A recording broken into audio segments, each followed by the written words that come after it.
Hi, everybody. This is Kevin Sabourin with Rethinking Everything. And probably no big surprise who I've got with me today, but those of you that don't know, Barb Lundgren, the founder of Rethinking Everything. Hi, Barb. Hi. How are you doing? It's exciting. It's fun to have somebody else do the interviewing. Yeah, I bet it is. I bet. You've done a few over the years. Barb, Well, when was Rethinking Everything actually started? Like what was the actual story behind the beginning of it? well, the actual story behind the beginning of it. Well, let's see. I was unschooling 3 kids, and pretty much my only sole source of support was Growing Without Schooling magazine. There was nobody in my area that I could find that was unschooling. There were lots of homeschoolers, lots of structured homeschoolers, lots of people homeschooling because Jesus told them to do it. Yeah. And I was finding those groups, but I wasn't feeling the connection that I really wanted, because for me, unschooling was all about creating an environment that maximized the amount of freedom that my children had to set the course for their own lives. And I was having a hard time finding people who shared that with me. And it was important to me that they shared that with me because I wanted our kids to play together. Right. And I wanted my kids to play with kids whose parents also honored their children's freedom and natural intellect and ability to set the course for their own lives. So, after a lot of, experimenting and, finding a handful of friends, me and one other friend, Sarah Jordan, decided to put together a day-long sort of workshop on how to begin unschooling. And we worked together for weeks, sort of creating our own curriculum on how to do this. Right. And we would post flyers in libraries, and then hold the gathering in a library. Lots of people wanted to have the course at their house. So we would go to their house and they would bring together, 5, 10, 15 friends who wanted the information. And we charged $25 for the day. And after a couple of years, we didn't spend a dime of it. After a couple of years, we had amassed like $1,500. And we thought, I don't know why, we weren't spending it. I guess we didn't really need to. We both had husbands who were gainfully employed. And I guess we, had some idea, if we, make some money that we'll be able to do something with it. But what we were finding that was disturbing to us was the people would attend the day-long workshops. Right. Of course, lots of questions and conversations. People left very, excited and really enlightened, to think that they didn't have to put their kids in school. They didn't have to subject their kids to testing. They didn't have to subject their kids to a prepackaged core curriculum that was approved by the local school district or the state. And then what was happening was a lot of these people were going home and falling apart. And they would call us and say, my mother's a principal, or my neighbor's a school teacher, or whatever, and I'm scared to death. I don't know what to do every day. Tell me what to do. And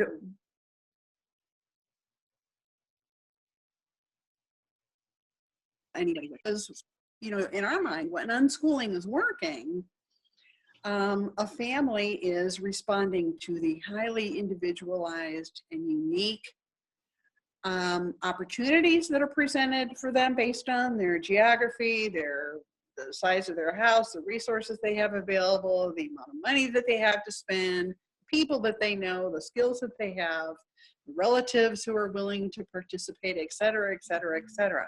And so to say this is what you should do was completely contrary to the message that we were trying to impart on what unschooling was all about. Sure. But yet we had a lot of, empathy for these people. So, and we also really just very much revolted against this notion of being put on a pedestal, that somehow we had answers for people on how to live and what to do for their kids. And we absolutely believe that we didn't. And that's still true today. Every family really is obligated to, address those big questions, sometimes on a minute-by-minute basis with their family. So we decided, after we had our $1,500, that we would try to put together a conference where we brought together not only a lot of, quote, experts, which I also don't believe in, but for lack of a better word, experts, and a much wider and diverse community of people from a wider geographical area who could, spend a weekend together sharing stories and ideas and ask questions, et cetera, et cetera, et cetera. So we spent a year putting our first conference together, which was now, let's see, you're doing this is the 19th? 19th. So it was 19 plus 4, because there was a 4-year break in the middle of that. So 23 years ago is when we did the first conference. And it was just the most exciting thing ever. I mean, it was nerve-wracking, as I'm sure you're aware of, during the planning and the anticipation, are people going to sign up for this thing? And, are we going to be able to give them something that's, useful, valuable, leaves them feeling, inspired? But we did, and it was just an amazing experience. 23 years ago. 23 years ago, yeah. Well, I can relate to the anxiety. I can relate to the anticipation and the excitement. That all seems spot on. I feel like I was there with you back then. 23 years ago, were you the first unschooling conference, or had to be one of the first for sure? There was only one other conference that invited unschoolers. It wasn't an unschooling conference, and it still isn't. But the only conference that we could find at the time was taking place in Sacramento, California. And it was called,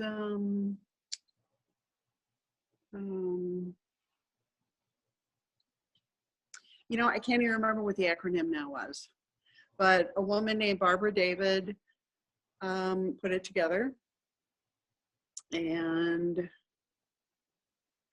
we actually asked for her help the first year, just because, we were afraid. Sure. That we wouldn't know how to, think of everything or think of all the important stuff. And she helped us, and, we paid her. Yep. You mentioned, I noticed, first of all, that you were never a speaker. You like to be behind the scenes and organizing and put your thoughts and intentions into it that way. Why not take a front line? Well, from a practical point of view, it's really hard because it's a really, really busy weekend. Yeah. You've already done your first year, so you know what it's like to be pulled in 10 different directions at any given moment. And to be able to, just sort of cut all that off and say, I'm going to go devote the next 90 minutes of my time to this, delicate topic.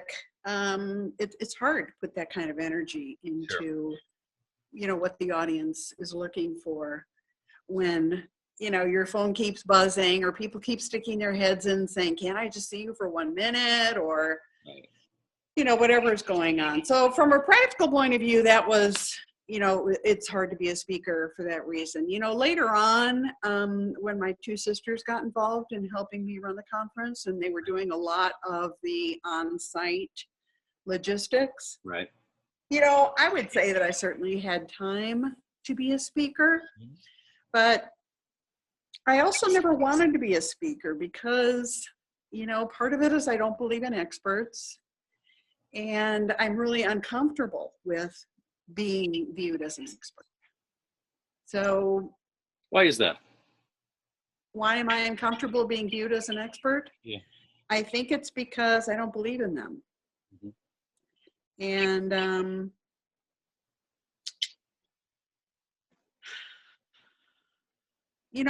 getting comfortable with it now that I spoke for you last year. You know, people tell me that I have valuable things to share with them, and I know that I do.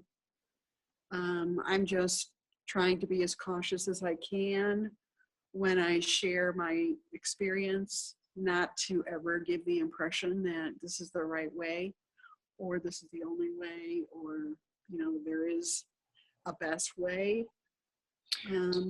I have learned a lot over the last 33 years of raising children. And in addition to what I've learned from my children, I'm a voracious reader and researcher and thinker. So I've got a head full of stuff that I've learned and stuff to share. So I'm just going to be as cautious as I can, never to say what I want to say and give the impression that this is the right way.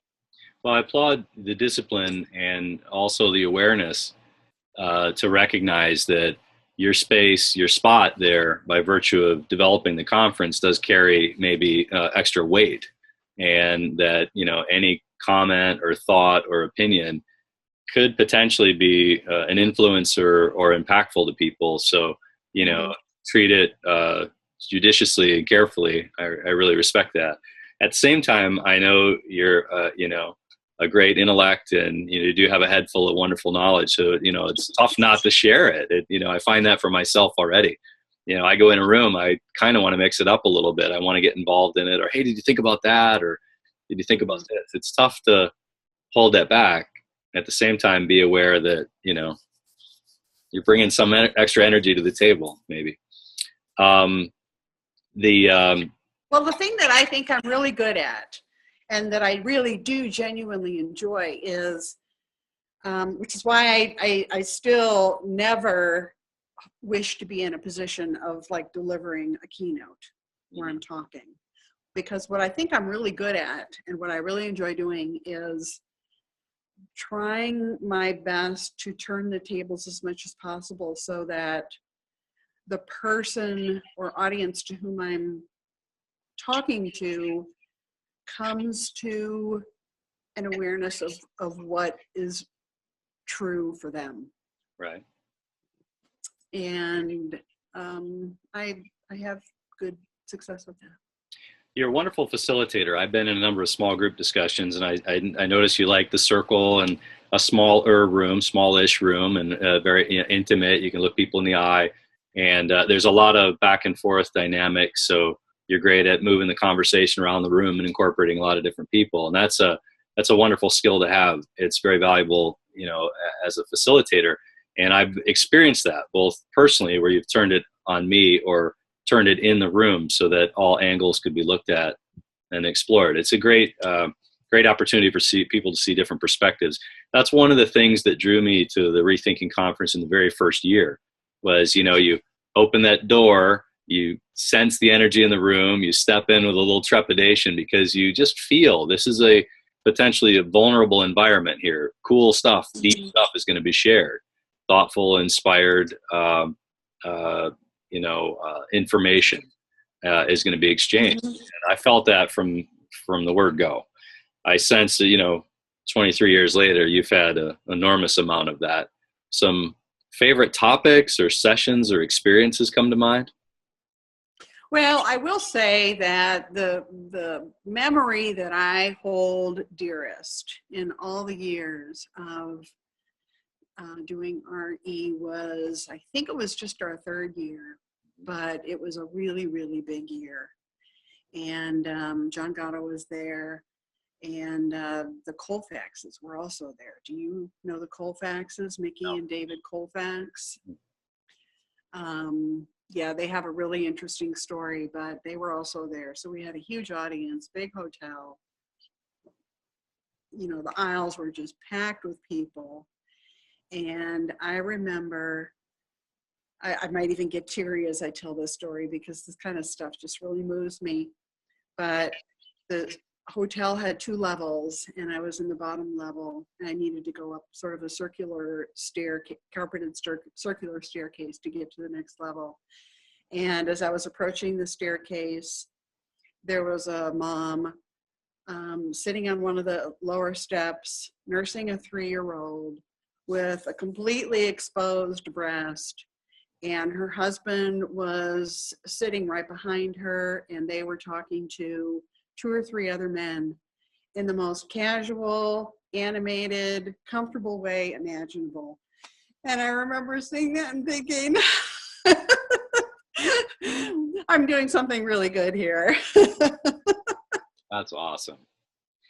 You know, that takes me to something I've been working on, a project of my own lately called the Rethinking Dad. And I noticed early on in my experience that in many of the SUDS groups and even a lot of the sessions that, you know, mom was leading the charge. There was some emotional wisdom or intuition that brought her to this ideology, whether we call it unschooling or conscious living or whatever. And, you know, sometimes the dads were a little more resistant or non-existent in some cases, or if there was a stick, oftentimes it was the dad who was maybe more stuck.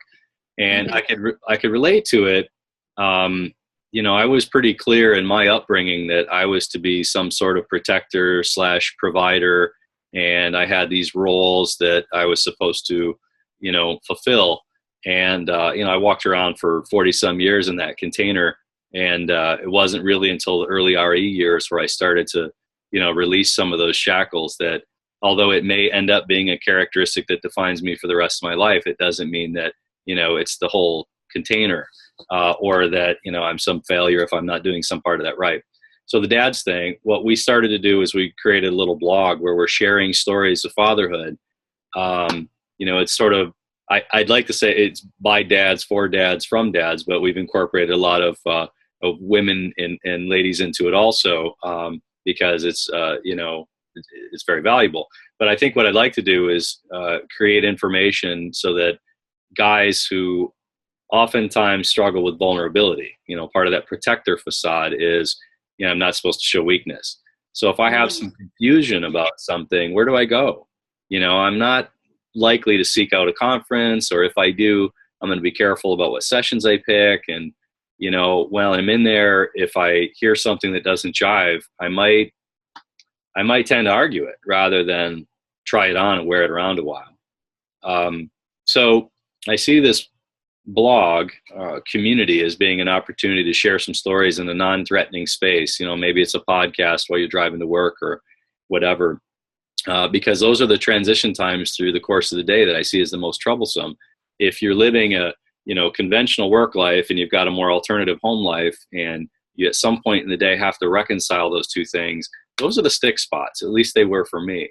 So I have high hopes for, you know, for this opportunity to just share stories. And it's not, again, I'm like you, I don't want to be perceived as an expert. I'm just somebody out here fumbling through it, but I learn from things like you did. I still struggle with things, and that's part of the sharing of the story. So I'm going to ask you now, how familiar does that feel, what I just described, and how has it changed over time, that experience or that picture I just painted? To me, it feels like an essential component of what RE has always been about, which is helping to break parents, largely dads, from the ties that bind with regard to work and employment and creating an income. I do think that it's, I might even say natural. I mean, I haven't done enough thinking about this to know whether it's really natural or not. You know, the whole sort of hunter-gatherer, you know, applied to modern day. Is it natural for the dad to feel like, the breadwinning is, one of his primary roles, or is that more of a conditioned cultural belief? But whatever it is, most families are not living on an inheritance or living homeless. So creating an income is important. And one of the things that we've always tried to do at RE is create opportunities for both dissection and discussion and recreation of work worth doing. And, I think family businesses are a wonderful alternative. We've always supported entrepreneuring, both with kids and adults. But I think, at the heart of what I think is important is that whoever is creating income for the family find it really enjoyable. Yeah. Work worth doing. I like worth doing. That's probably maybe the second thing that I personally am focusing on and recognized it was pre-existing because I felt that entrepreneuring vibe, that work worth doing vibe when I first attended 5 or 6 years ago. So that's something we're incorporating into the agenda this year. It's probably the most talked about topic at the SUDS gatherings and the men's nights is how do I reconcile this? So if there's something in it for me, something that feels good about providing. There's something that feels heavy about being the provider, and so if I can stay in providing and I can do it in a way that feels good, then at the end of it all, sure, I was the provider. But there's something about the context of that conversation. So we've got John Strelecki and a number of others that are going to be talking about entrepreneuring and alternative opportunities this year. We're also looking to find a way to make that a collaborative environment, almost like group sourcing. If you drop in with a situation or a scenario and say, this is really what I want to do, this is the work that I think would be worth doing, then, bang, how do we make that happen? Sort of a kickstart. Because there's so much intellectual and emotional capital in that room that just could be aligned in that room. I say the proverbial room, many, many rooms, 12 this year to be exact. So, are you going to be doing any barn raising? We are. John is going to be talking in an upcoming interview. He's going to be talking about his MMB, which is a Make Me Better exercise. So I'm going to spill a little bit of the beans. Spoiler alert. The Make Me Better exercise is something he launched from the Greatest Leader book, and it's a fictitious character and company. Well, I think it's fictitious, although it's steeped with a lot of real world. Thomas Durrally, and in his company, he creates this MMB where somebody shines as they show up with an idea. They say, this is the idea that I have for this company. And then they put what would equate to a board of directors or a circle of influence around that idea. And rather than pick it apart, it's build it up. So it's critical and by nature in sense that, have you thought about this? And if so, how would you do that?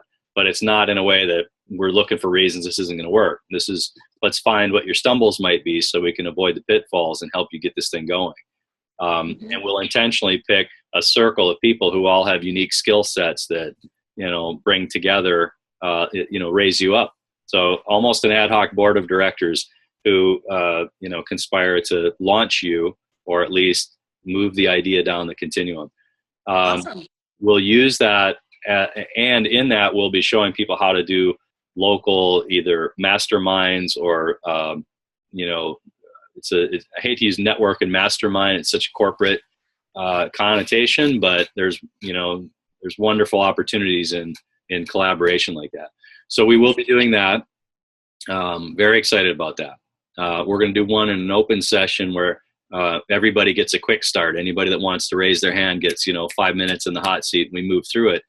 And then day 2, we'll come back with a more focused look and take a deeper dive into a couple.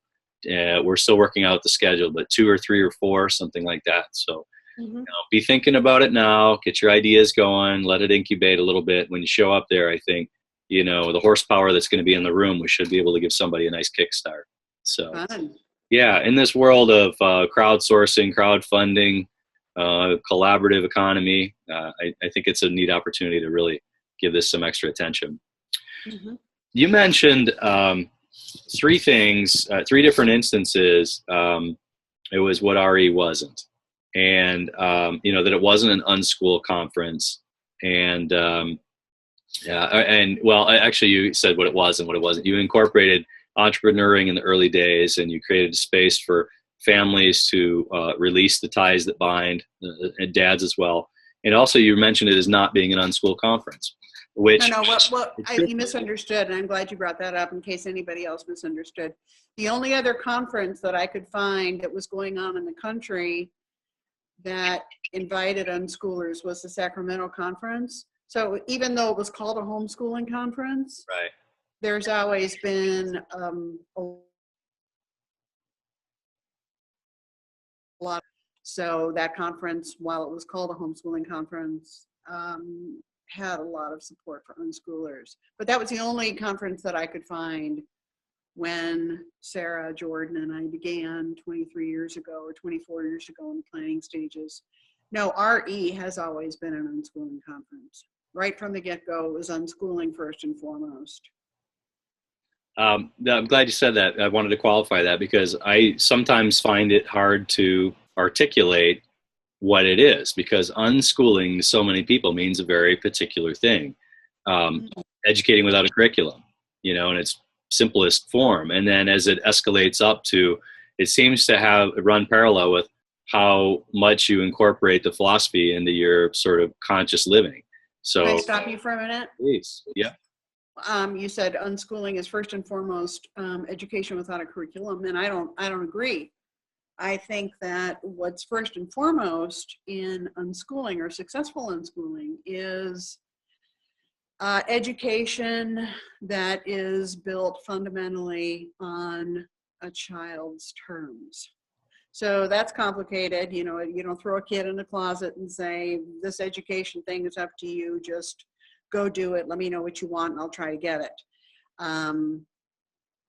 Successful unschooling is always a partnership between a child and not only their parents, but other people that the child invites in, whether it's other family members or relatives or friends or people in the community or, mentors. It could be anyone.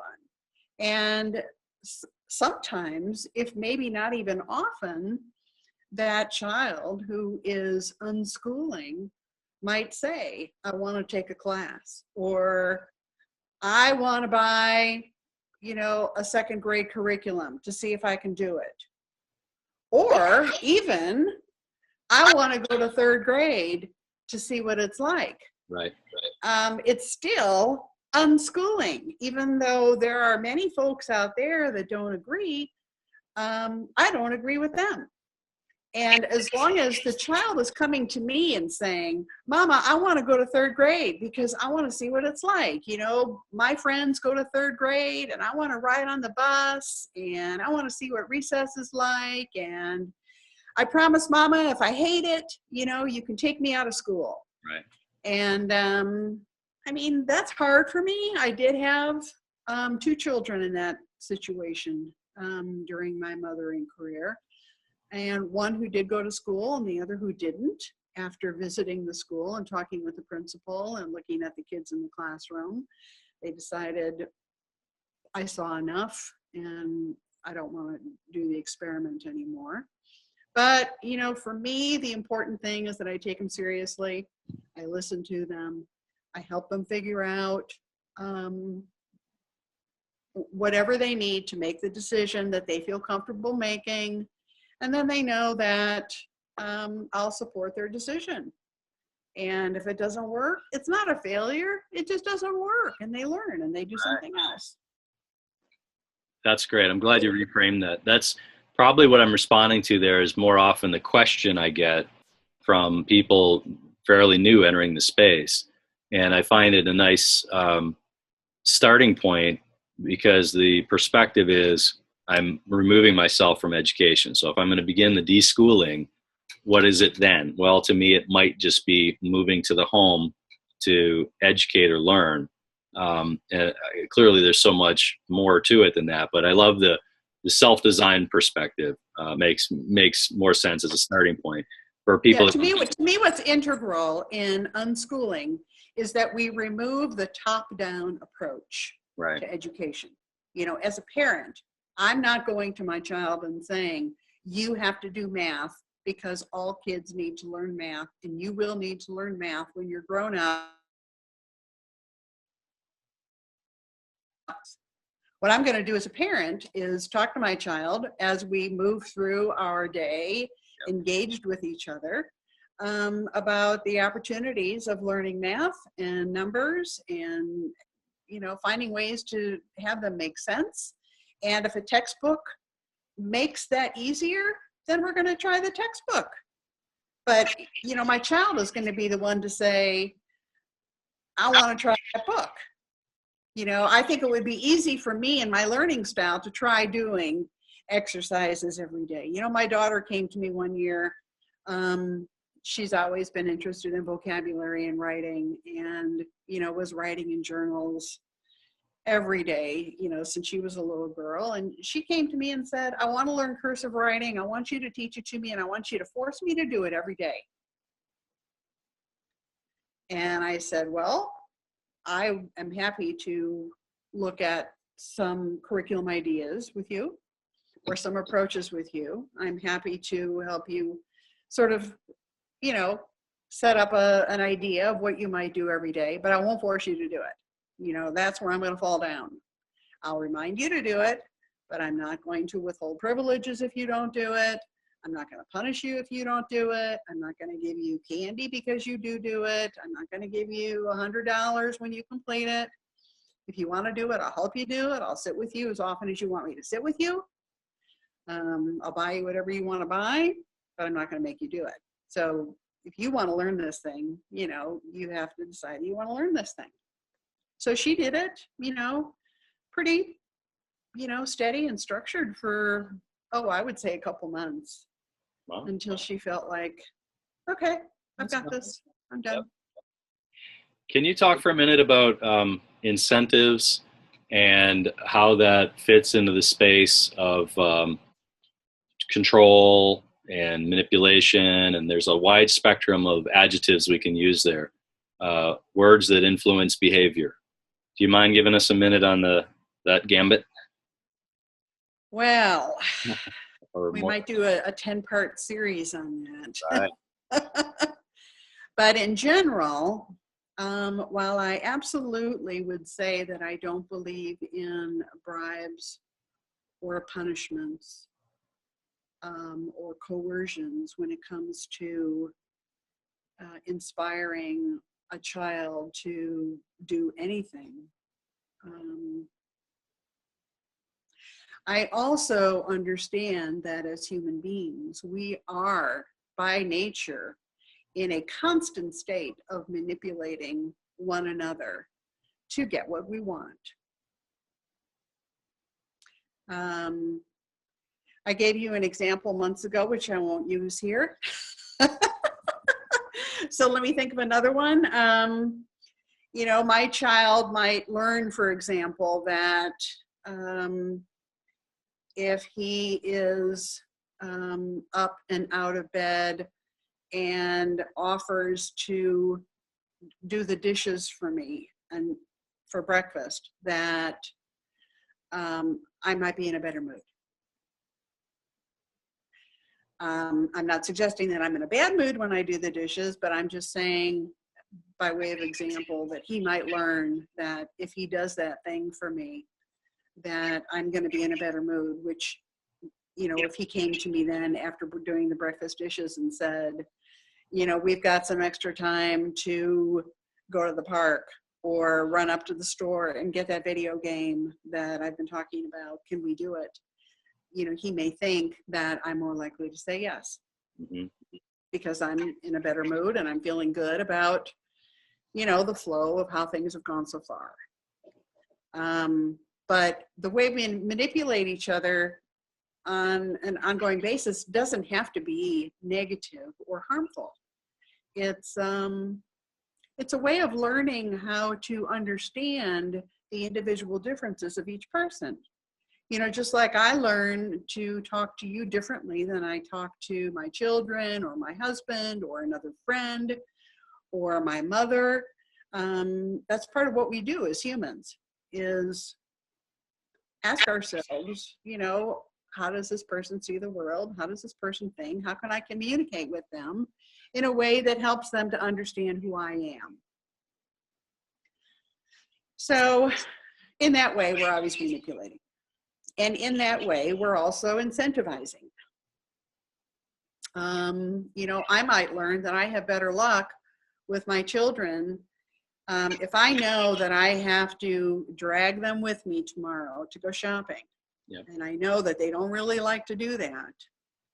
I may say to them, guys, I have to go shopping tomorrow. There's no two ways around this. We've got company coming next week. I've got a ton of stuff to do. I know you don't like to go to the store with me. I can't leave you home alone.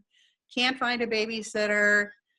I know it's not your favorite thing to do, but I really need your cooperation. And I'm wanting to sweeten this deal for you so that it's easier for you to accommodate my needs.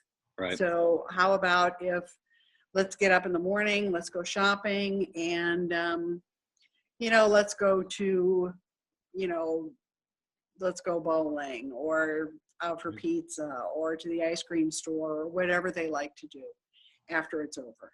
And, you know, rent a movie and come home and, you know, it'll all be done. And, you know, I mean, they understand that I'm bribing them. Right. But it's necessary. I'm not willing to force them to do things against their will. And they also know that they've learned that I do things for them that I don't want to do because I care about what they want. So if they say on a busy day, I want to have A, B, and C friends over and we want to have mud fights and we would like it if you made, you know, 10 pounds of spaghetti so we could have a spaghetti fight on the trampoline. I mean, I do think that sounds like a whole lot of fun. So I am super inclined to say yes. But if I am having a really busy day, I might say, can we do it tomorrow? But if I know that it's really important to them that they do it today, because those friends are going on vacation or it's the only day all three friends can come over, you know, I'm pretty much going to drop what I'm doing and get busy. Right. And they know that I'm listening to them. I care about what they want. And I put their desires ahead of mine. And so when I ask them to do that for me, it's easy or easier. So some takeaways I heard there is there's consistency in your day-to-day interactions. You know, there's proactivity because, you know, you're addressing it maybe the day before. There's certainly honesty or authenticity in your communication. You know, it's not coercive in nature where, you know, you're out to get something and you're not prepared to give. You know, I understand this isn't necessarily going to be a lot of fun, but here's why we need to do it. This is what my day looks like. I think we try to incorporate it in our own house, and we, you know, mostly do pretty well with it, although I'm sure that there's lots of times we fall down too. But I think it's about that. At least that was my takeaway from what you said. Transparency, honesty, proactivity. Kelly's better at being proactive. I tend to show up in the moment. It's like, I probably should have talked about this a little bit more. She's definitely better at that, but she's helping me out. She's helping me come along. Well, I hope that you can see what a difference it makes. It does. One of my favorite examples, I'm sure I've shared this, but it was about 2 years ago now. We started, living at the campground in our motorhome. We have a fire pit. So on Sunday afternoons, there was these lazy afternoons that became, family time around the campfire. And even if there wasn't a fire, it was just lounge chairs and relaxed time. And we, one weekend, we tried out the idea of talking about what the week was going to look like just for family meals. You know, we were trying to find this time where we could congregate, I'm the only sort of meal person. Everybody else is a bit of a grazer. There was, who's doing what? Are we cleaning up? Are we, anyway, this turned into just, what do you want to eat? What does the week look like? Can we plan something so I know what to buy? And we can plan some time to huddle.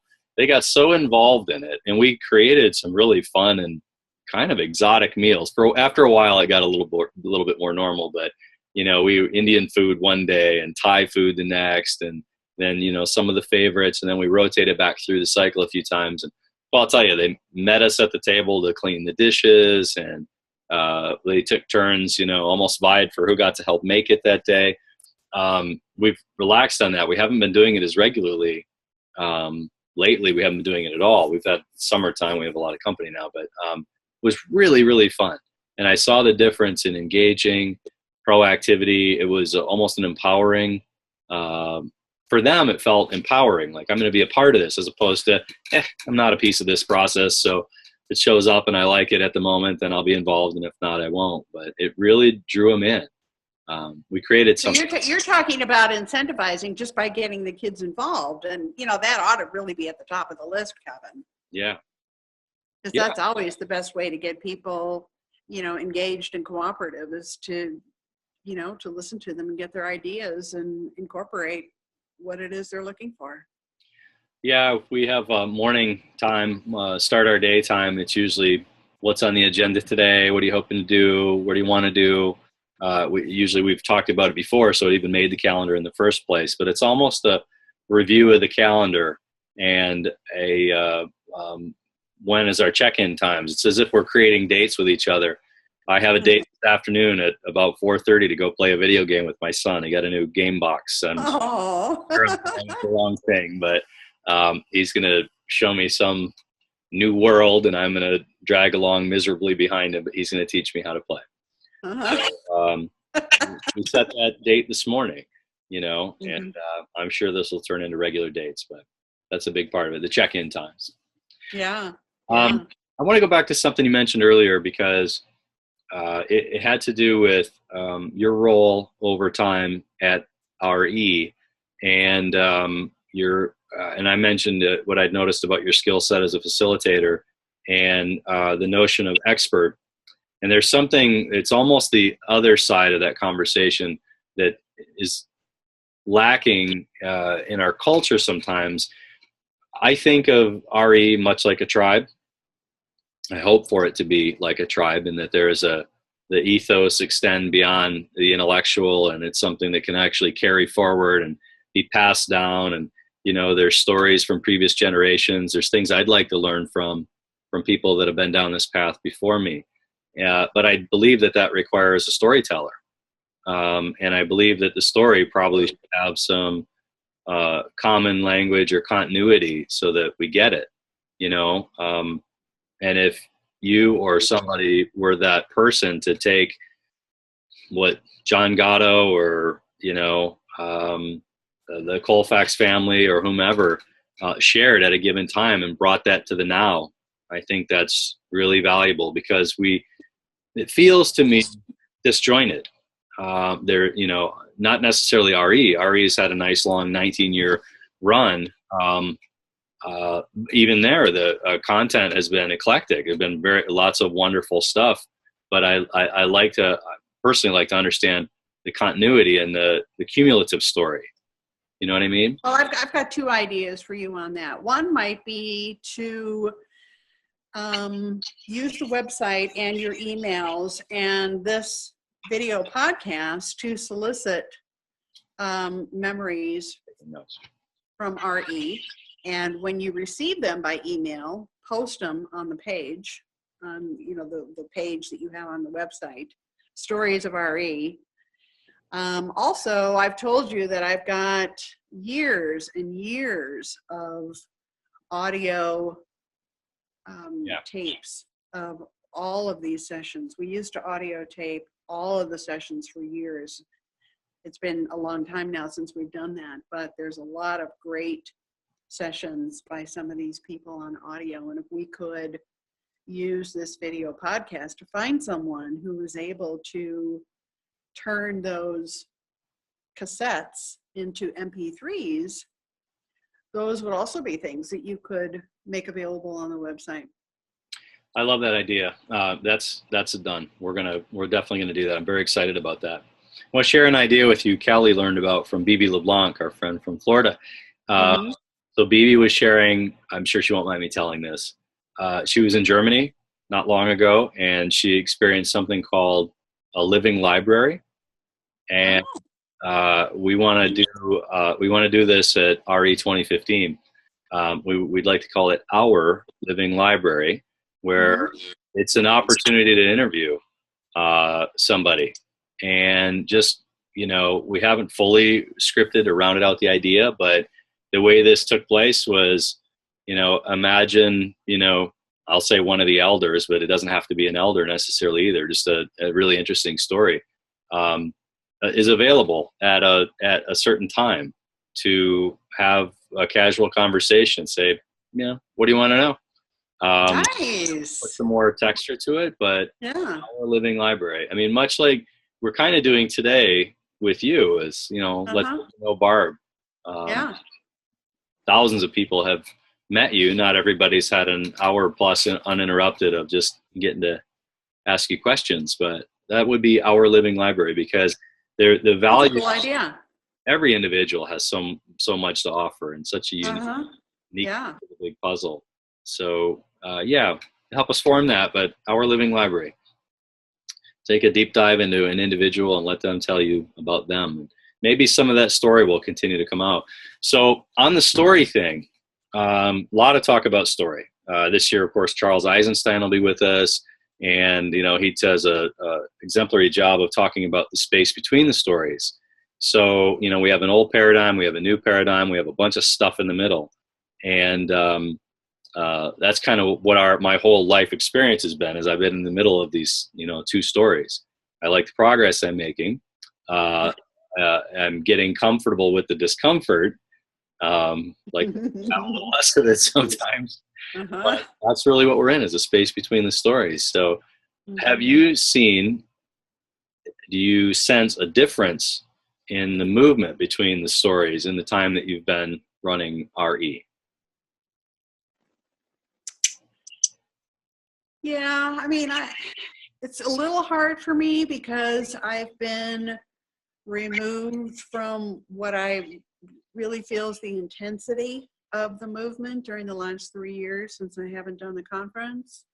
So tell me if you disagree with me, but I mean, I'm still on Facebook, I still see, posts from people and questions. I mean, I see a lot of reinvention of the basics that are always coming up every time a new person enters, quote, the market of unschooling.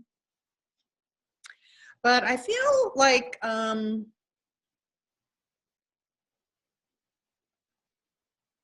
definitely feel, some of the separation as that has taken more and more hold, the different niches within the unschooling movement. The misunderstandings about unschooling continue.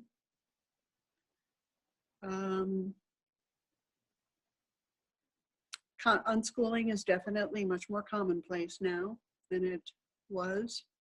And because of that, there's less sort of intensity for information. Right. So I think that, and I felt that, even when I was doing the conference, but I think that what's really valuable about the conference within all of that is the critical value of establishing real face-to-face, person-to-person, gesture-to-gesture connection with people. And that's more and more what we're lacking as everybody is looking at Facebook or some kind of an online group or, computer game or whatever. And that's so clearly what people have always loved about RE, is how much fun their kids have Right. and how many amazing connections these kids are making with other kids, and how valuable it is for parents, reluctant fathers, sometimes reluctant mothers, skeptical or reluctant grandparents, to see what these kids are like. Kids who are running around, sometimes making a lot of noise, feeling free, unafraid to go up to a strange adult and ask for help. We don't see things like that in the real world. Right. Yeah, but I think the value for parents, not only is it valuable, really valuable for parents to create this opportunity for their kids to feel normal and making their own connections, but it's really important for parents to see and meet other parents who share some of their worldviews and share some of the ins and outs that take place in this really complex but yet simple approach to living, which is we're with each other 24/7 and we're trying to figure it out one day at a time. Right. You know, we talked about this a bunch offline over the years. You know, it's always been in Dallas, and you've tried a number of venues, and we tried something a little different last year that mostly was met with good reviews. But what was your experience being outdoor? You know, trying to incorporate outdoors in a more natural setting. What was your takeaway on that? My takeaway was that everything that you did last year with regard to the new setting was very, very positive. The only negative is the distance from a major populated area. Yeah, it makes it hard. That's the only negative. You know, for Dallas-Fort Worth people, it means a 5-hour drive. Yeah. And even though I found it a very beautiful drive, and you know, gave me the time that I wanted and needed to just be inside my own head or listen to the music that I wanted to listen to. It was a beautiful drive. I had no problem making it. I was glad that I made it. In part, it almost felt necessary too, you know, sort of like a, I can't remember the word that I'm looking for right now, but it was a good transition from the hubbub of daily life in a busy metroplex to a dedicated space that is really completely off on its own without all the stuff going on around it. I went to a retreat, a weekend-long retreat a number of years ago, 2009. And when I left the retreat, it was life-changing for me. And when I left the retreat, I had to drive to Florida to catch up with where my family was. And I was really glad I had that windshield therapy time, the process, you know, all the things I learned about myself. And I'm not, you know, trying to sell Little Rock as that, but I can relate to what you're just describing with that, the drive-in, that transitional buffer, you know, on the in and the out. But, you know, as far as the venue, we were really, we felt like it was an upgrade, you know, getting outdoors and being around nature and definitely having the place exclusive. I think that was one of the biggest drivers, was that we had the opportunity to be alone with just unschoolers, and, you know, we didn't have to commingle. We could sort some things out on our time and our pace. And I think that was valuable too. But we still, you know, it would be a lot easier to do this in a big market with a installed base of readily available people who already somewhat agree or wholeheartedly agree, no doubt. So we're committed to the 4-H in Little Rock, Arkansas again this year, September 4th through 7th, since we didn't mention that earlier.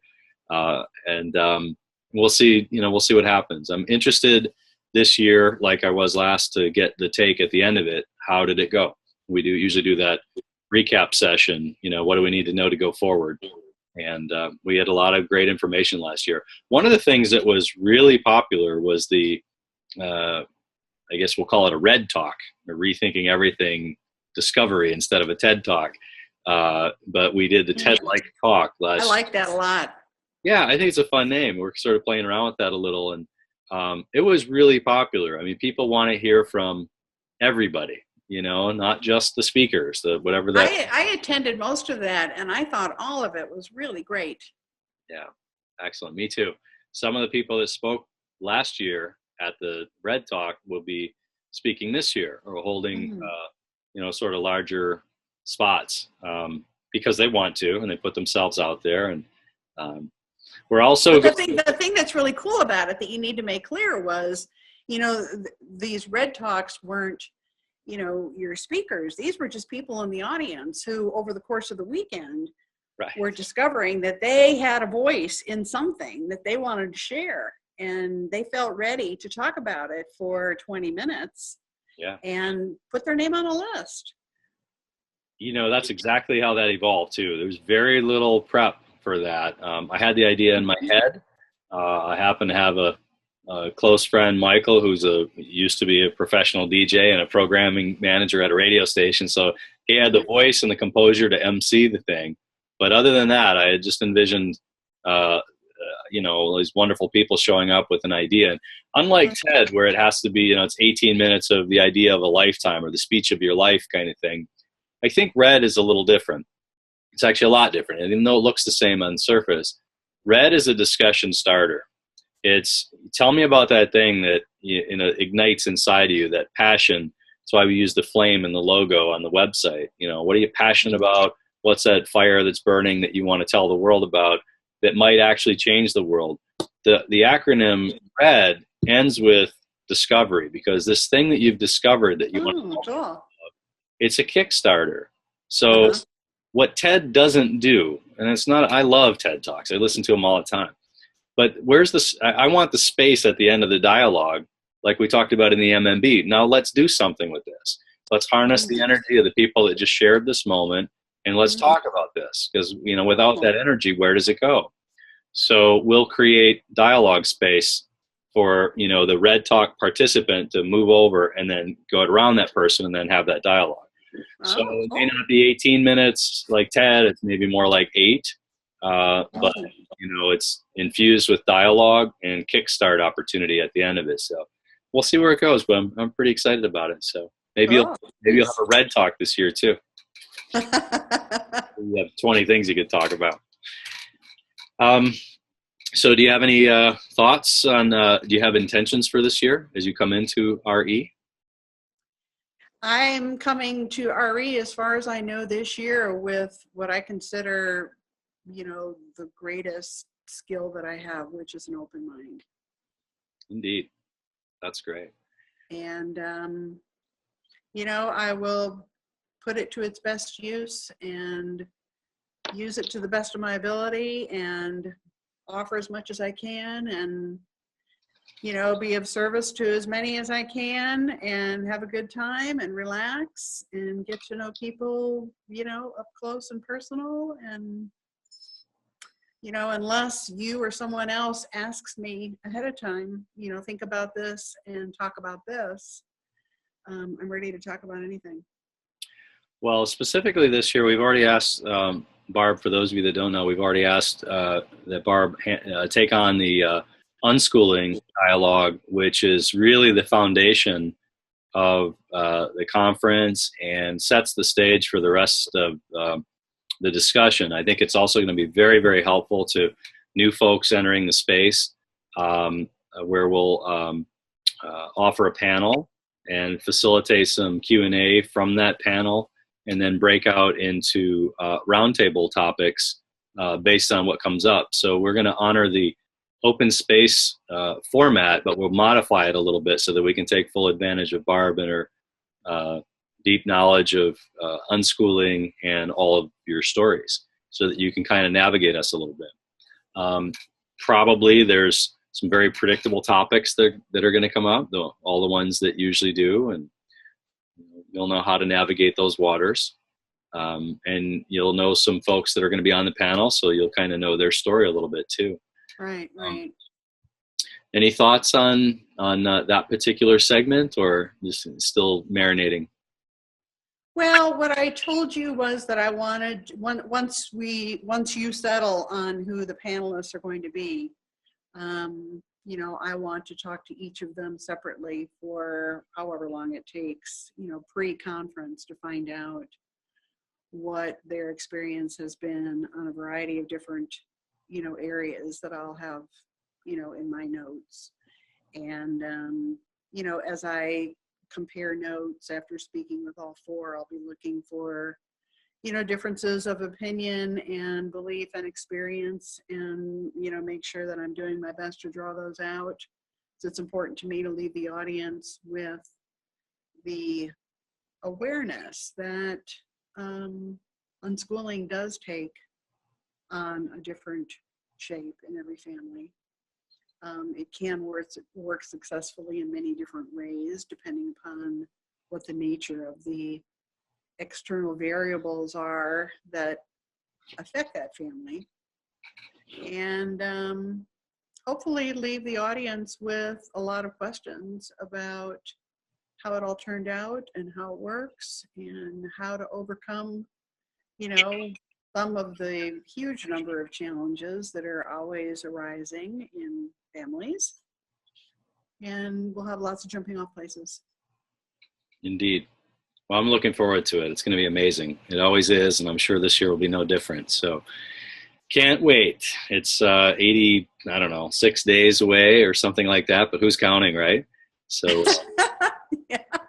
lots of work to do between now and then, but we're really excited about the 19th conference coming up and your ongoing participation. And I want to say thank you for, you know, kickstarting this entire endeavor, you know, 23 years ago, and getting it rolling, and for being the driver all along, and your continued involvement, helping us transition into whatever this next chapter is going to round out to be.